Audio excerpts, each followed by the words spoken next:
to Notes on Notes. I am your host, Milena Bell. I am so excited to be back. How are you today? I'm well. I'm doing good. How are you doing? I am great. I'm so excited that you're here. I have been telling all of my friends that I have been dying to get you on the show. Scott was quite literally first or second person I emailed to come on, and the story behind my relationship with Scott, besides being here, is I saw him at Blues on the Green in 2022 in July, and I quite honestly I had never listened to you before. I didn't know who you were. And you know, when you are at a concert, you listen to a song for the first time and it just places you in a moment. And that's the only thing I can describe how I felt. But you played LA and I just I ascended. I literally ascended. I was like, this is amazing. I had so much respect for you playing in the heat. The sun was shining right on you and your band. And I was like, oh my gosh, how is he doing this? Yep. But you walked off stage so gracefully. And I just mad respect for that. And your family was there, I think. And they showed so much support for you too. And you walked off stage into the craft services area. And I was just like, oh my gosh, you were so cool. So yeah, that is when I first saw you, started listening to the album afterwards. And I was like, once I started doing this, just knew that I had to get you on. So thank you for being here. I'm super excited to have you on. Thank you for having me. It is a pleasure. It's a lot cooler in this room than it was on that stage for sure. So, yeah. Well, that is good news. Thank God for air conditioning. Yeah. Thanks for having me. Yeah, of course. So I listened to LA for the first time there, but you shot your music video with a former student, Yes. Justin Borgia. Am I saying Yes, that correctly? Yeah. What was it like collaborating with someone that you used to teach? It was good. That was a good experience. It was like he kind of knew what I was looking for and the style and everything because we had, worked together and I taught him. I mean, it was photography when I was teaching him, but he was, one of those students that I could just kind of turn away and just let him do what he was going to do. And he would come back and be like, hey, what do you think about this? And I'm like, I wish I had shot that. That's great. So, Yeah. I mean, he was definitely someone that I trusted to handle the project. And I think the personality is also a big part of it. He's the most easygoing guy ever. And he's got his own business. And he texted me last year was 2022. He texted me last year. He was like, I made my first $100,000 doing photography. And I just want to thank you for everything that you taught me. And I'm like, man, that's incredible. Yeah. That's cool. Wow. Yeah. I have a teacher just like that. Mr. Giles, if you are listening and watching, hi. We still keep in touch. I just saw him recently, actually, and he's like, please let me know what I can do to help you. So I totally feel the exact same way, and that's really cool. Yeah. And when we were at Blues on the Green, you played right before Shiny Ribs, and you have said that he is Kevin of Shiny Ribs. He has been a mentor from 2014 is when you met. That's correct, yeah. So ever since then, he's been a mentor and a friend. And how has that relationship developed from 2014 to now?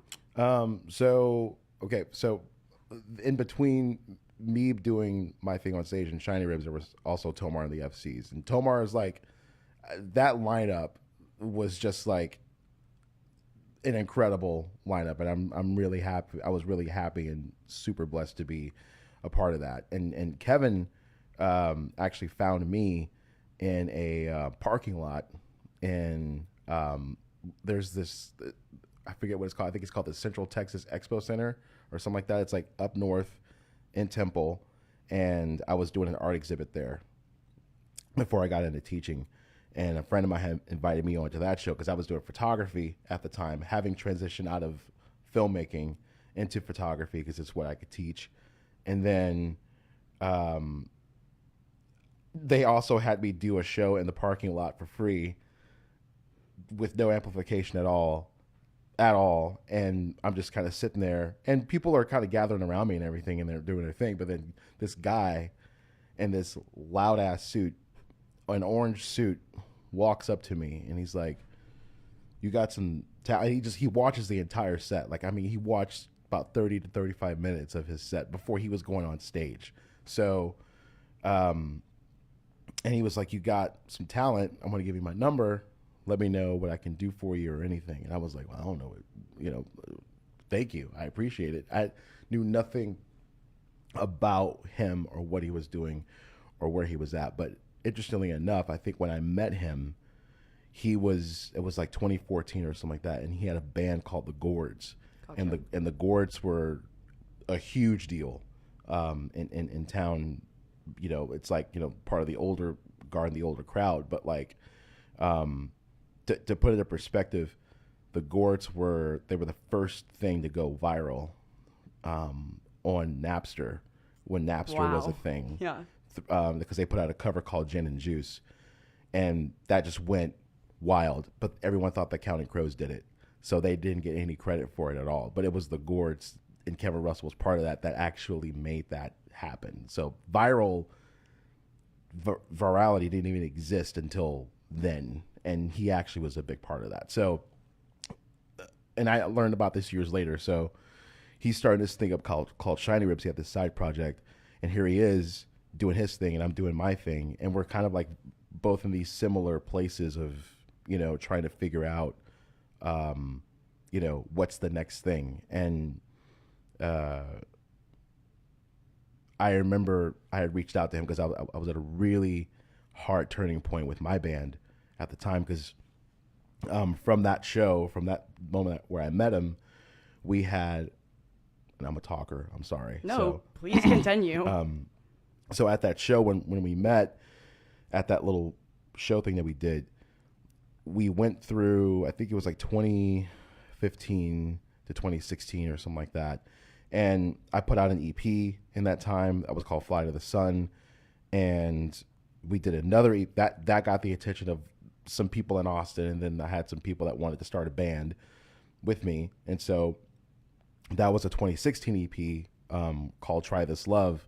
And it was after that I'm sorry, my phone just fell. You're fine. It was after the EP Try This Love, there was this thing that happened where we're starting to get success. It's like beginner's luck, basically. And we're starting to get a lot of the success and stuff. And then, the honeymoon's over, then the real work starts.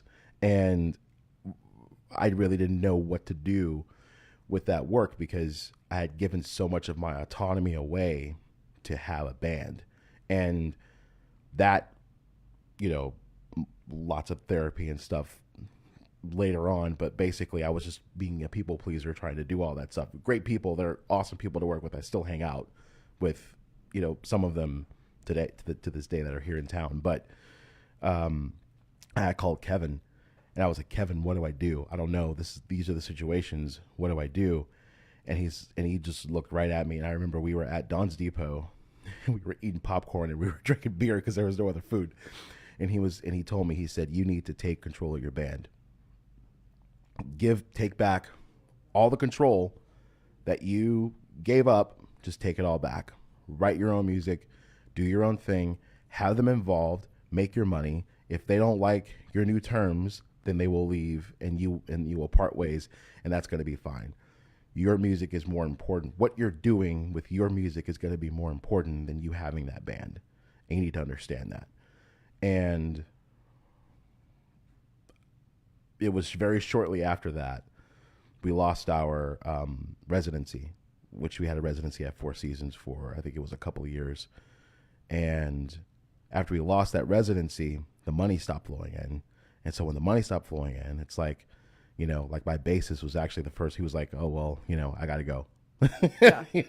And then slowly but surely, everything just started kind of like slowing down and kind of falling apart. And of course, it's the summer time in Austin, Texas, and no one's doing anything here because it's too damn hot. Right. So it was just a really hard, painful summer of trying to figure out, what do I want this to be, and what do I want this music to be? And I just kept coming back to Kevin telling me that, to use the money that you have properly, use the projects that you have, make sure that you're writing your music for you. Don't write it for anybody else. Just write it for you. Do your own thing, and everything else is going to work itself out. you know, and I think he said something like, you know, like Steve Jobs didn't care, you know, No, who he was gonna like didn't. who was gonna like his phone or whatever. Yeah. Like, I mean, it's just, this is the product, and this is what you're gonna like. And if you don't like it, someone else is gonna like it. So you might as well like it, Yeah. or at least try it.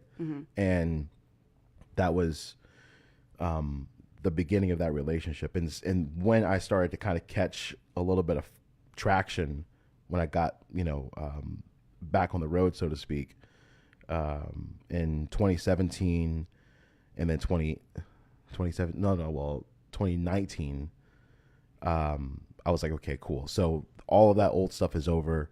I'm going to do what I want to do. We're going to do a Kickstarter. We're going to raise some money. We're going to fund a record. And then, of course, COVID happens.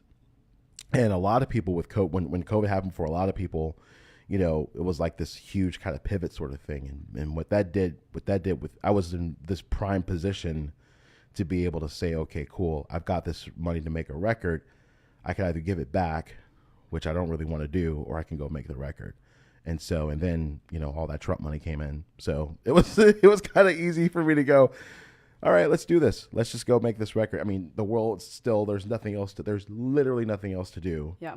You know, I'm on unemployment, you know, drawing $600 a week. Like, let's just go make a record. Yeah, definitely. You know, so I think that's, I mean, Kevin definitely helped. He was like monumental in me having the confidence to do my own thing as a musician. For sure. And more importantly, I think as an artist, for him to tell me, like, it's okay for you to have confidence in your own brand, and you can do your own thing and it can work. That was very powerful for me at the time. Yeah, definitely. And if we go back to the beginning of you, just early childhood, teenage years, Yep. Was there someone that inspired you to get into music in that time? There, yes, kind of, sort of. So my my childhood was a little bit crazy, and my parents were not like, they didn't like each other very much at all. And they divorced when I was like 13. But whenever there was music in the house, like, there was always like a really good time, and that was really cool for me to be grounded in. And so, you know, there was a lot of Earth, Wind and Fire and Anita Baker and you know, Buddy Guy and Eric Clapton and Luther Vandross and you know, 90s R&B stuff going on a little bit there. And I mean, there was a lot of really great timeless music, I guess, that was in the, like, we had good music in the house, right? And those I associate with some of the happy, like, a lot of those happier times, particularly that in video games. So, like, those are two really, really cool things.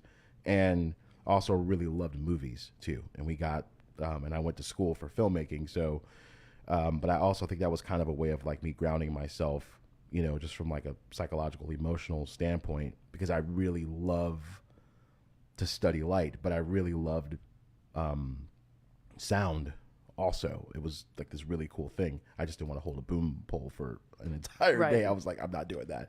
But like, so music, when I was in sixth grade, when I got into band, and my dad wanted me to play football, but I couldn't play football until the 7th grade. Yes. But I didn't want to be at home very much. So I was like, let me do something else. Let me try this thing. And it was band. So we did band, and I couldn't read music, and I was never taught to read music. And I started out playing the tambourine at a pep rally, and there was like this, I don't know, there was like this euphoric experience of, and I could just still remember the beat in my head, and like these kids, you know, we're all in this band, and we're just like taking all our frustration on these drums and everything, and they're just like boom, boom, boom, boom, boom, boom, boom, boom, and I'm just sitting there with the tambourine, I'm just shaking this thing, and everybody in the crowd's like going crazy, and there's like these red lights on stage, and I'm like tripping on acid or something, but it's just music, because I had never experienced that before, and that was really cool, and I was like, man, that's kind of cool. I like to do that again, and when I joined band, I initially wanted to play saxophone, but it just had too many buttons on Right. it, so I couldn't do it.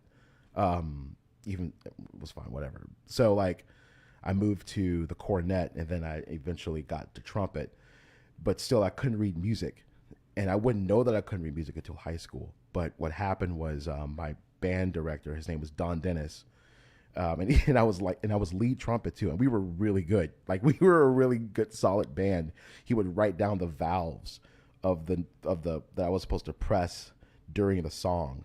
So it was like, hey, you're gonna play Louie Louie, and this is like bon bon, bon bon bon bon bon bon bon bon bon. It's like I think of it now, and it's like this stupid, super crazy thing, but like that's how he totally met me where I was at. Yeah. And he just did not, he didn't take me any further than that. He just like, just study this, do this, it will be fine. Yeah, definitely. So, yeah. So you transitioned from that to film eventually, studying Yes. in college. Yes. And then back to music. So what was that transition like? Was it hard for you to say, I want to do something different again?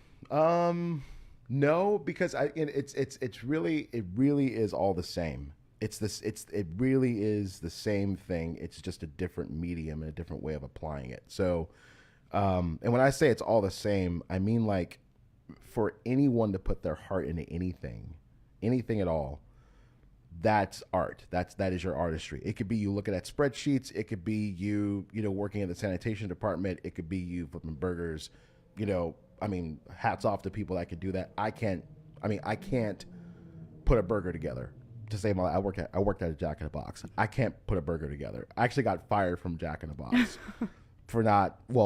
I just was not asked to be back on the schedule because I couldn't figure out what first the lettuce or the tomato. I couldn't figure it out. So, nowadays I could work at Chick-fil-A and it'd be super easy because just, whatever. Anyway, but it wasn't hard because I was doing, I did music had always been this background thing. It had always been like the bed of inspiration or whatever. And it was always this release from life, and it was always this release from the stress of, having to do your own productions and filmmaking and running your own short stories or your own short films. I, was writing and directing features at the time. I was producing features at the time. And that was insanely sometimes painful to do. And so music was always this thing that I had to kind of escape from that, if you will. And it was always, I don't know, it's just always been there. What happened during, my transition to Austin, which I'll talk about just briefly here, from this little town called Nacogdoches where I went to school. I went to school for filmmaking. I came here for a job in filmmaking, actually. And I was going to work on this documentary with this guy, this photographer guy. His name's Greg Davis. He's an amazing guy, an amazing photographer. And money got involved. Things got weird. Politics got weird. And I got let go because of that.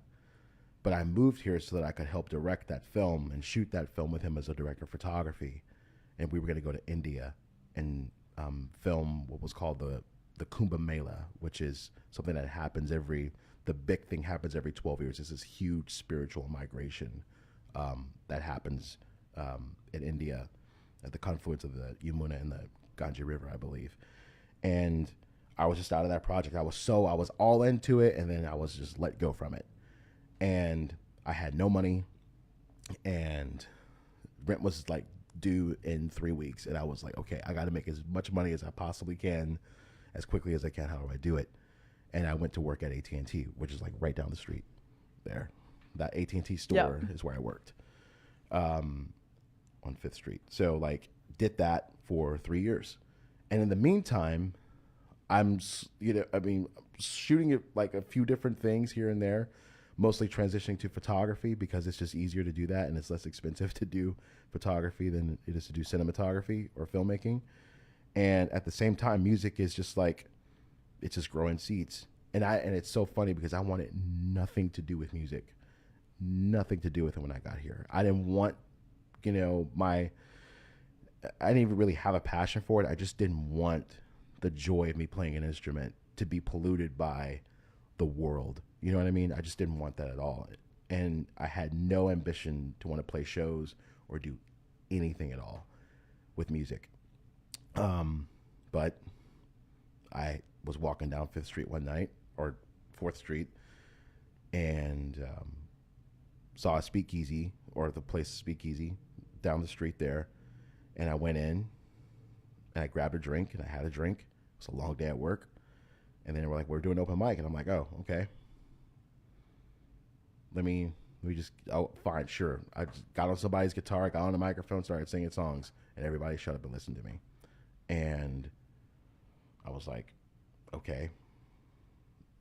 That's kind of weird, but okay. But I still didn't want it. I still, like, it wasn't going to happen. So, in the meantime, I'm working this suck of a job at AT&T. And it sucks because, you know, AT&T as a company, they're just morally bankrupt. They were bankrupt back then. I can't imagine what they're like now. Actually, I can, because I still have them, and they are seriously morally bankrupt people. But I did that for 3 years, and then as soon as I vested, I cashed out and went to go and teach, and started teaching where I met Justin. Started teaching. I was hustling at 3 different colleges, and college. I don't know. I mean, are you in college? Yes. Okay.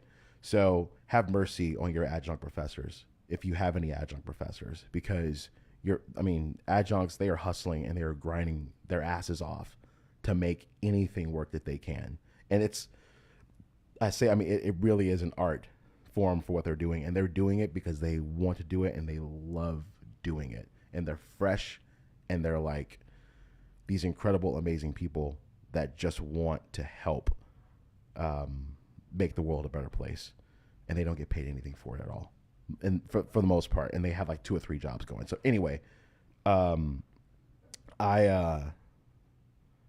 was doing that for like 3 years, and music was slowly becoming this thing, from being reluctant to doing the EP thing, and then doing another EP thing, and then, you know, having the band start actually making money, it's like serious positive revenue, like that's churning monthly. And then COVID happens, and it's like, okay, well, now what are we doing? It's really just kind of been this flow of a river that's just metastasized itself into, honestly, where we are now. Yeah. You know, it's just been one thing after another. And it hasn't really been any hard decisions that I've had to make internally about, do I want to do this more? Do I want to do that more? It's just naturally kind of flowed its way into, you know, where it is now. Yeah, you took the words right out of my mouth. That's Sorry. literally what I was going to say, natural flow. So I'm glad we're on the same page about that.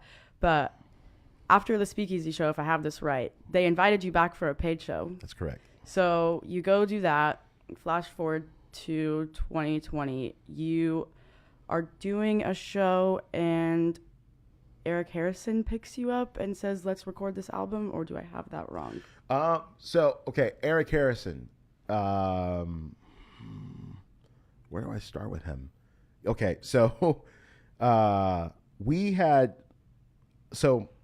Eric Harrison and Mike Ingber, they run a studio together, Studio 601 or 601 Studio. I can't remember which one it is. Mike, interestingly enough, next to the AT&T store that I worked at, he worked at the Mac store that was right next to it. And we never saw each other, and we worked there for the exact same amount of time, which was like 3 years, and we both hated our jobs. We would have been best friends if we had met back in, what was that, like, I guess 2013, 2014, something like that. I went to Mike because I had Mike and I have played together on gigs and stuff. You know, he basically kind of signed on as like I don't want to say signed on, but I would call him if my regular drummer couldn't make it, or if I had a gig, or, you know, something like that. And he would do it, like happily do the shows. And he's a great drummer, and he's been on the road. He's like the most pro guy that I know that's in my network that has experience as like a musician guy that can be on the road, that can TM, tour manage, and MD, music direct, and all that stuff. He basically does a lot of that stuff when we have those kinds of shows. Eric Harrison is they are partners together in this studio. Mike's the tech guy. Eric's like more like the money guy, but he's also got, you know, the ideas and stuff. A lot of those crazy, nuanced ideas that he has and all that stuff. I went to them to record some demos. I just wanted to track some acoustic guitar and figure out what we were doing and all that stuff. And they sat there for like, I don't know, maybe 8 or 9 months. And I said, okay. In the meantime, my Kickstarter had just gotten successful. It was complete, and so I was getting the money. It was like $6,340. And I was going to go in the studio to try to record what we had already tracked. I think we already tracked the tracks acoustically at that point.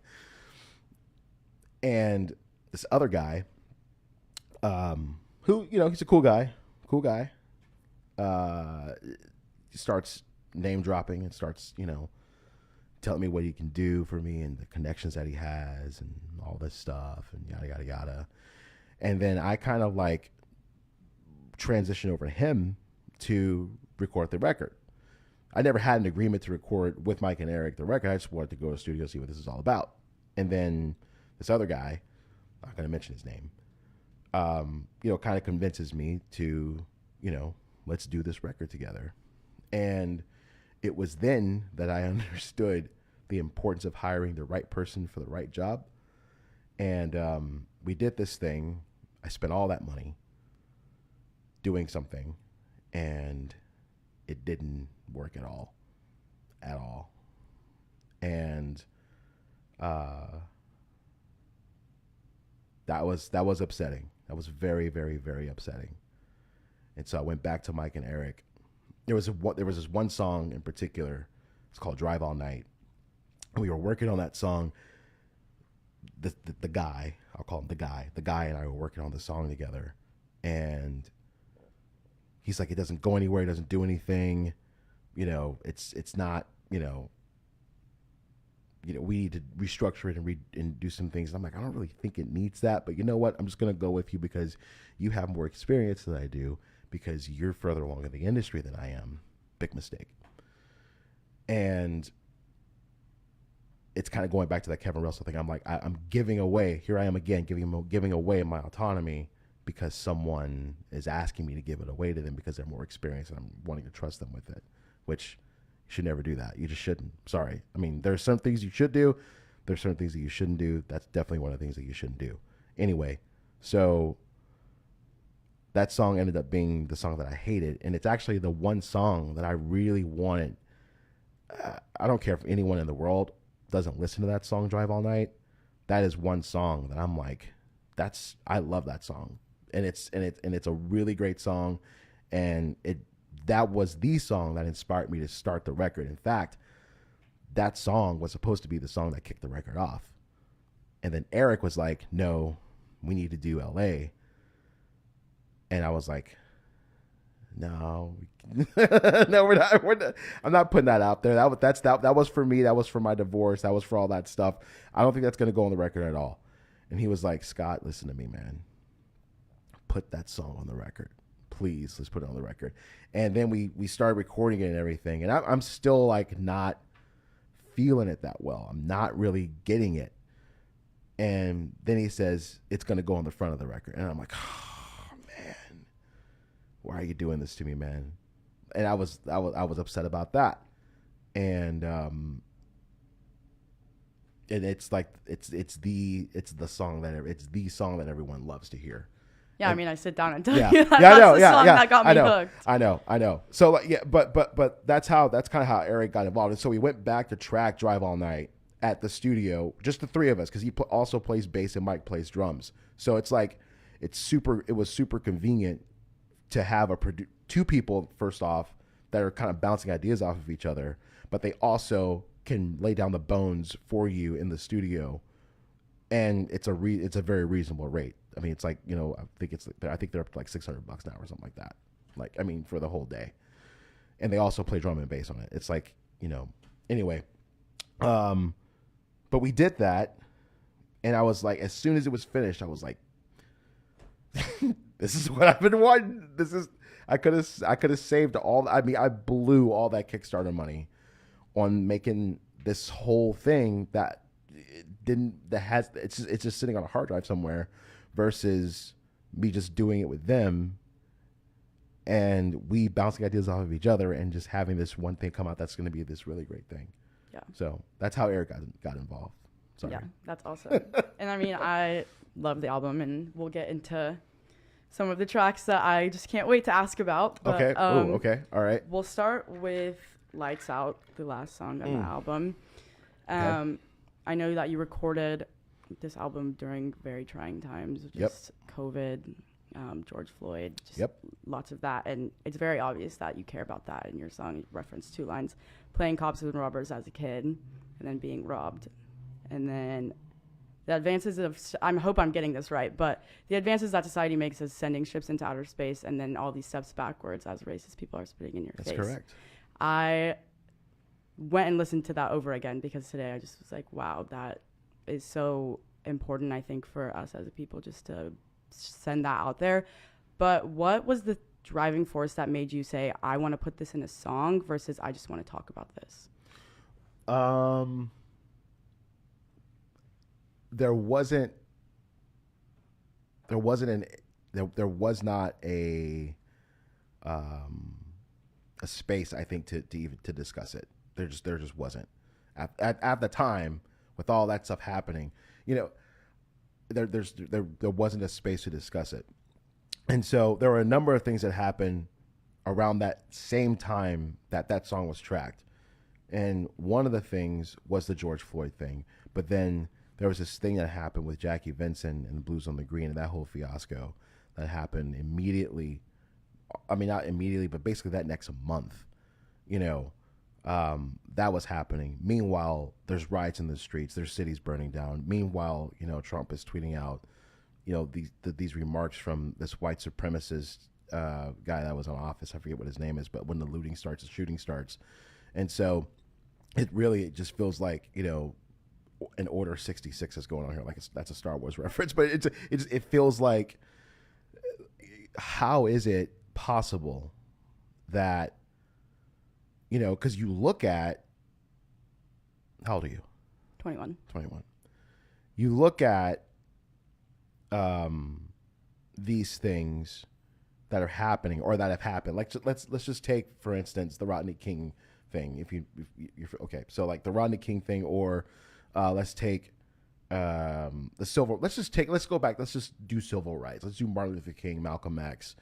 The 2 main people that we basically know about that started the civil rights movement, that were basically like, we have rights, we need to be able to, to use these rights. Emancipation Proclamation has been over and done with for about 90 years now. Like, I mean, let's move on from this. Let's stop with the black coats, all this stuff. And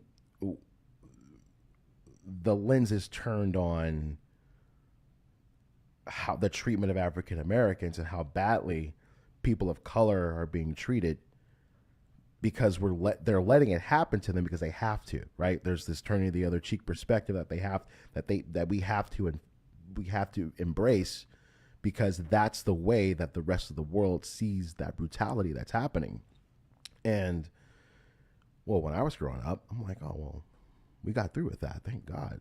And then it's like, oh, okay, we got a black president. That's great too. That's awesome. Okay, cool. So we're making progress. We're making, this is great. This is awesome. This is fantastic.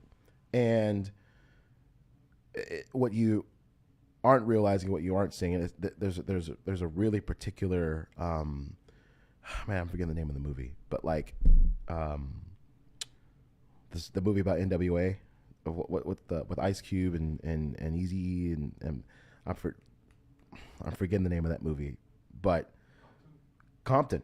Is that the name? Yeah, Straight Outta Compton. Straight Outta Compton. Okay, yeah. So like you watch that movie, and there's like all this, like these racist undertones with them and the police, which leads to them, singing the song "Fuck the Police," right? All these racial undertones that are happening in Compton, and like but you're watching this in color on film, and it's 1980, and this stuff is still going on. And it really gave me chills when I was in the theater watching that, because I'm like, oh man, you would think this stuff was happening in 1960. It's like, it's happening now. So anyway, that was like, get this out of the way. That was something for me where the things that were happening in 2020, I just felt like I was part of the civil rights movement. And I felt like I was part of, I can't imagine like Marvin Gaye being in the studio singing about what's going on with all this stuff that's going on. And he's literally in the studio making a record talking about that. And so I felt like it was just like, I had to say something. I had to. And I don't play that song live. I do not play that song live very much at all. Like I can't, show up to a private party that someone's booked me for and play a song like that. You know what I mean? I just, that can't happen. We just had a really good show at 04 Center in February this past month. And I almost put it on the list to do it, but I was like, I'm going to do like Leon Bridges' Sweeter instead, because that's a really great song. But we ran out of time and we weren't able to do that either. But it's just like, I don't know. I will not lie to you. I do not know how to engage with that song yet. I don't. It was something that I had to put it out there, and it had to be on the record, and it had to be the last song on the record, because there's this line. It's so hard to live your life when the world's on your back and you know it. Well, it starts in LA. Yes. And then it goes through, it's like you have this sort of refrain thing that happens with San Francisco, which starts the next side of the record. And then it's the end part of it. So it happens in threes, and and that line is,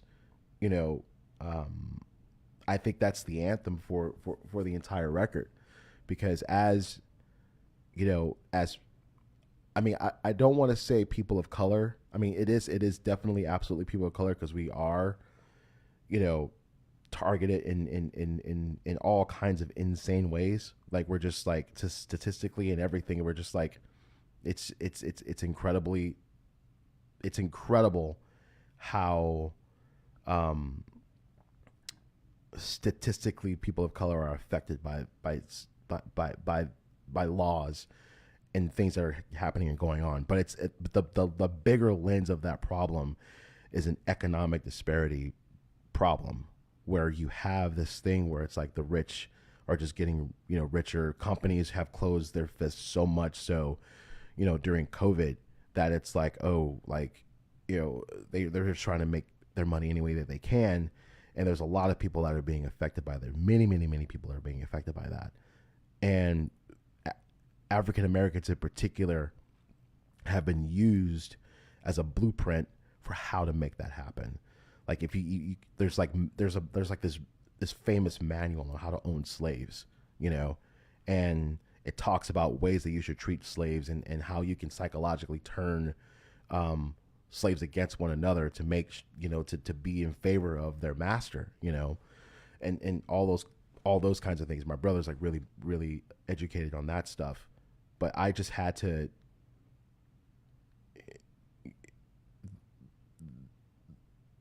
we are in for, I think, a huge awakening in this country, and I think in the West, in particular, because of what's happening now. Because,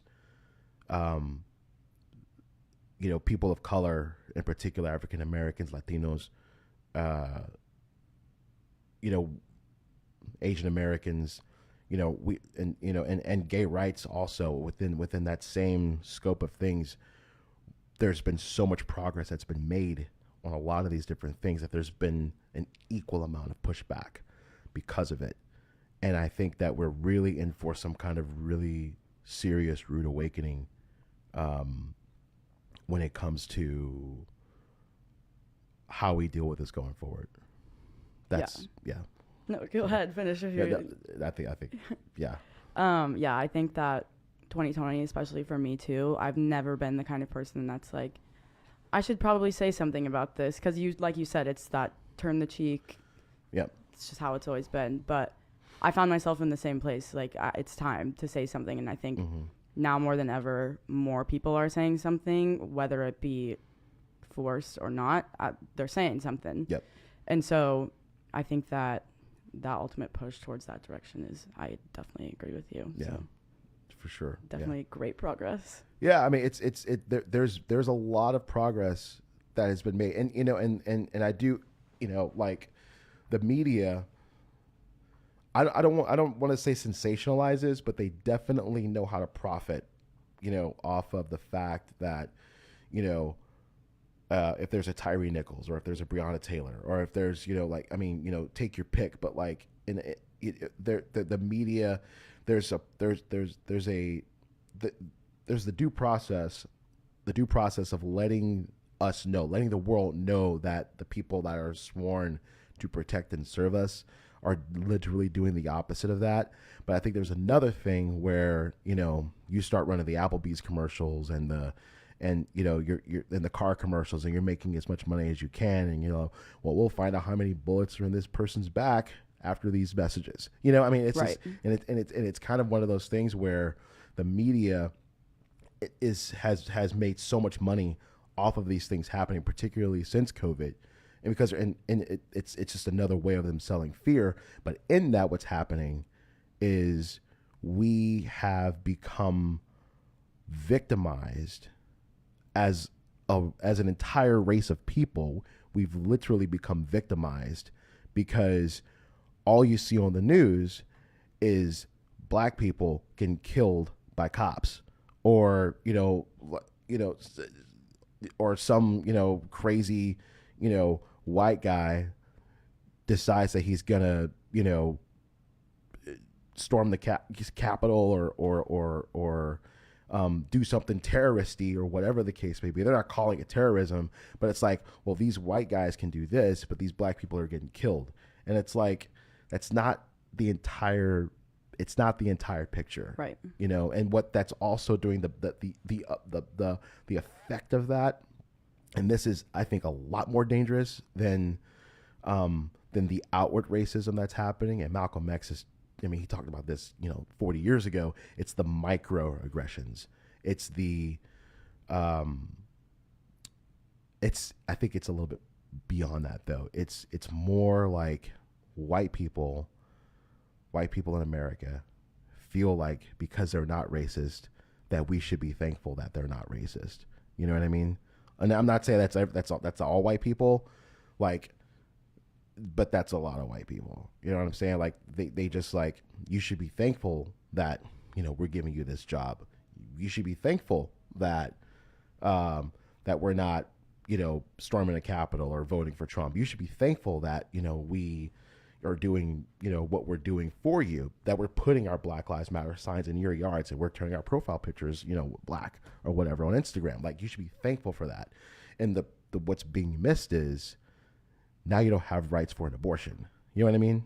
Like, now those things are going away because there, again, it goes back to that blueprint. If you can figure out how to take rights away from someone, then you will learn how to take rights away from everybody. And there's a huge blueprint for that stuff that's been happening in this country for, I mean, since colonialism up to, you know, the Emancipation Proclamation, 13th, 14th, 15th Amendments, and then the aftermath of the things that came after that, particularly in 1877, like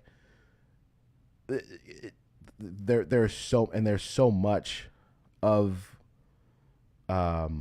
this systematic stuff that's going on, and we're missing the big picture here. And what in the big picture is these people that have power and that have all the money and that can, you know, that they have the means to do whatever they want. They're coming for everybody. It's not just us. It's not just me. It's not just you. It's not just the white guy down the street. It's not, you know, the racist Latino guy, the racist, you know, Filipino guy, whatever. They're coming for everybody, and they're coming for all your stuff. And they're going to take it away from you little by little, slowly, very slowly, little by little, brick by brick, penny by penny, until you can't take it anymore. And then by the time you realize that all your resources have been basically siphoned away, it's going to be too late. So what do you feel like you have done in your position to, I mean, obviously you're one person and it's not like everybody has their effects on people differently and what they do, but what's kind of been your mission as an artist as to try to spark change? I would say, my dad would say that charity starts at home. And I would say that I've had to really do a lot of work on myself, over the last probably 3 or 4 years or so. And I think that in me doing that, I think in me doing that work, what it's allowed for me to really understand is that I love myself, and that self-love has allowed for me to be validated by the things that I do, because I can love myself enough to understand that I love the things that I do. Then I can do those things that I do and love them, and then and love is a verb. It's not, it's not a noun. It's a verb.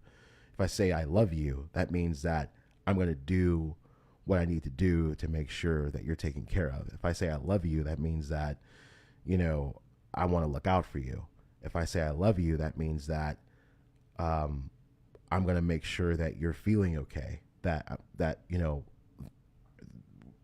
that whatever you're going through, because I love you, we're going to get through that thing together. Love is an action. It's an actionable thing. And my love for music has turned into service for my community. And I'm not doing enough of that. I will be straight up honest with you. But I'm trying to make an impact and make a difference where I can. And it's hard because, I do serve on the music commission, and it's a really great thing, and it's unpaid work. And it's the service that I want to give back to the city, because I honestly feel like without the commissioners kind of holding, not the city per se, but I guess somewhat the city accountable, or, these nonprofit people accountable, or, something of that to that effect. If we're not asking the right questions and doing that work, then we're not going to have a music community in 5-10 years. It won't be here. There'll be everyone will be coming through here will be, from Live Nation or some other place, and we will be out of here. We'll be doing something else. So, I mean, it's the inward work that I've done on myself that's kind of allowed for me to understand that I need to serve the community that I love, in any way that I can, as much as I can, and still, keep my rent paid, basically. Yeah. And the community seems to love you too. You mentioned the shows at the O4 Center, and the one on the 19th or 20th, I believe, that was something that you tweeted out before and asked if anybody was going to come. If no promotion, just come out. Yeah. And you packed the house. Yeah. How was that? That had to be like the most amazing feeling. That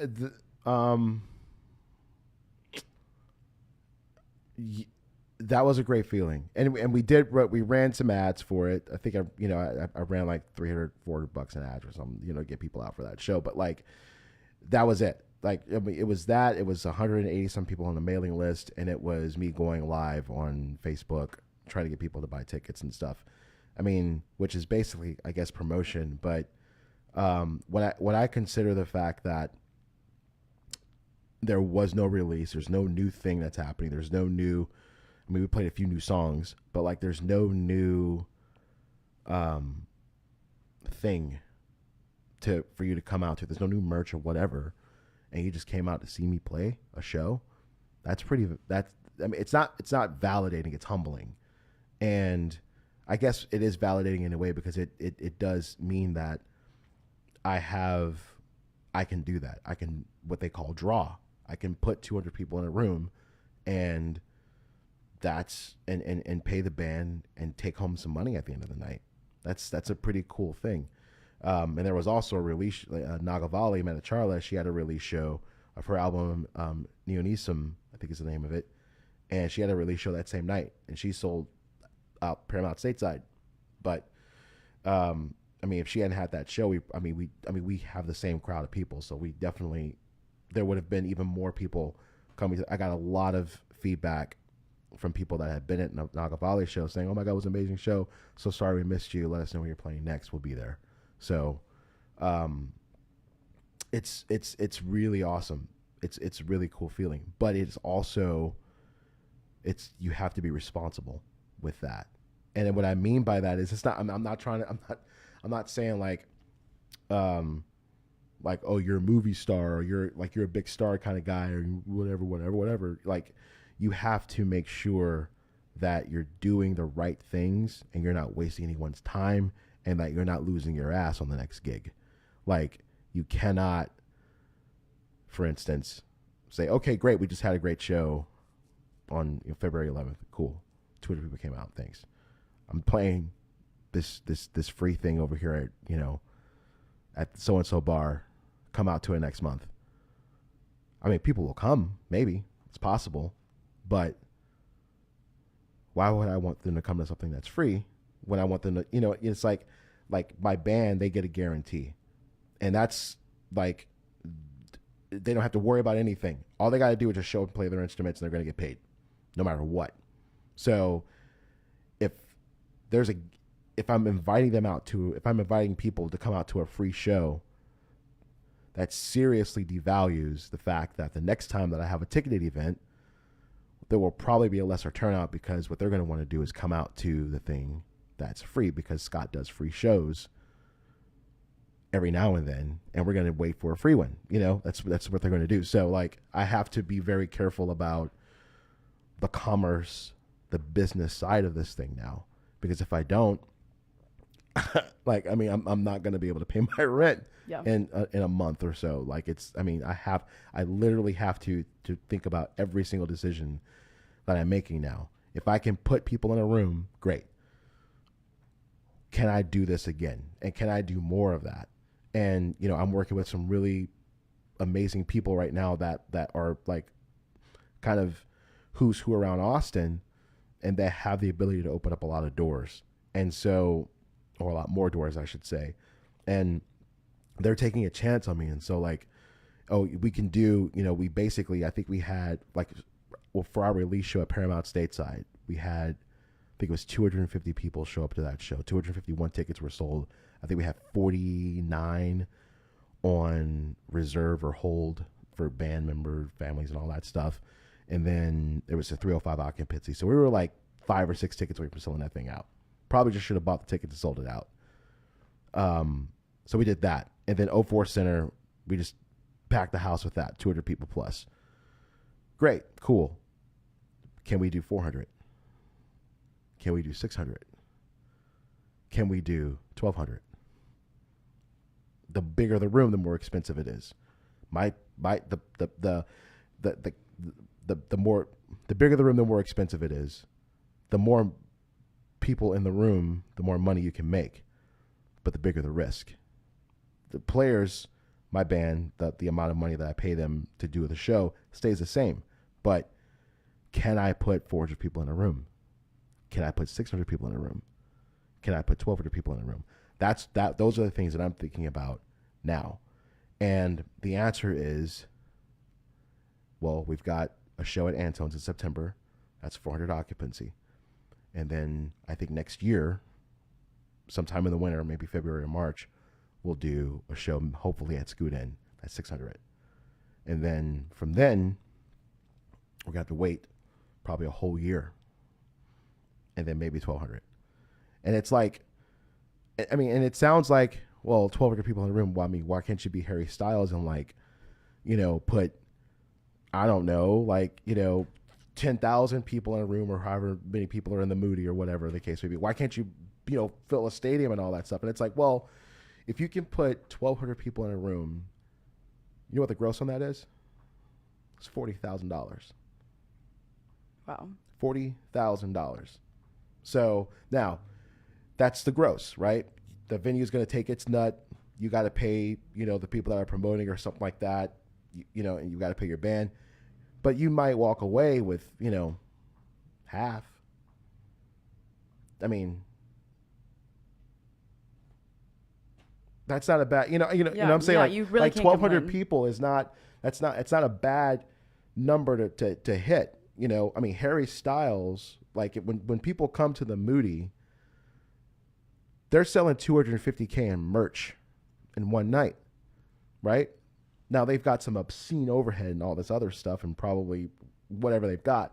But if you scale that back and you just say, I can pay my rent, or I can be this musician. I can be in this chair talking to you right now doing this thing if I can sell this many tickets, or if I can do this many shows at this time. And, if I don't have a big following somewhere, that's okay. I can, just skirt by on gigs, like playing at the airport, like playing at coffee shops, like playing at restaurants. And I can make that stuff work too until the next thing happens. And that is buying me time to figure out what the next thing is. It's not Facebook sexy. It's not